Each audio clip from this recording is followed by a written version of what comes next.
బాలినేని వంశీ తెలుగుదేశం హయాంలో చేసింది ఆ పని. వైసీపీ ప్రభుత్వం వచ్చి జైల్లో పెట్టలేదు అతన్ని. ఆ తర్వాత తెలుగుదేశం పార్టీలోకి నుంచి అతను వైసీపీలోకి వెళ్ళాడు. అదే సమయంలో ఇప్పుడు పేరు నాని సంబంధించినటువంటి దాంట్లో ఇప్పుడు సూపర్ 6 6 గ్యారంటీలు అని చెప్పి ఇంటింటికి ఒక పత్రాలు ఇచ్చారు. అందులో ఏమన్నా ఇచ్చారా?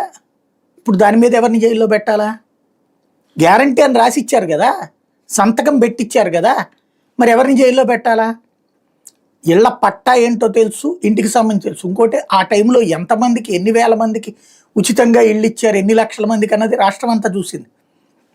ఈ నకిలీ పట్టాలు అయితే ఖచ్చితంగా దానికి సంబంధించి అది పట్టానా లేకపోతే పట్టా తరహాలో ప్రింట్ చేసి ఇచ్చినటువంటి గ్యారంటీలు ఇవి ఇక్కడ కీలకమైనటువంటిది. ఎంఆర్ఓలు ఇస్తారు, వీళ్ళు ఇచ్చేటటువంటిది అయితే చెల్లుబాటు కాదు, అది క్లియర్. దాంట్లో యాక్షన్ తీసుకోవచ్చు. అట్ ద సేమ్ టైం 2019లో జరిగింది అది.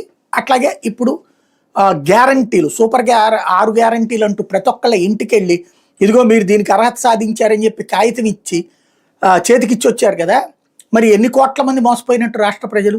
దాని మీద కూడా కేసు పెట్టాలి కదా. ఎలక్షన్స్కి సంబంధించినటువంటి హామీల్ని అక్కడే వదులుతారు. ఎన్నికల సంఘమే కేసులు పెడితే కనుక ఏది అప్పట్లోనే రైతు భరోసా ఇస్తానని చెప్పేసి రైతులకు సంబంధించిన సంపూర్ణ రుణమాఫీ ఇస్తానని ఇవ్వకపోవడాన్ని, లేకపోతే కనుక డ్వాక్రా మహిళలకు రుణమాఫీ అని చెప్పి ఇవ్వకపోవడానికి కూడా కేసులు పెట్టాలి కదా, పెట్టలేదు కదా.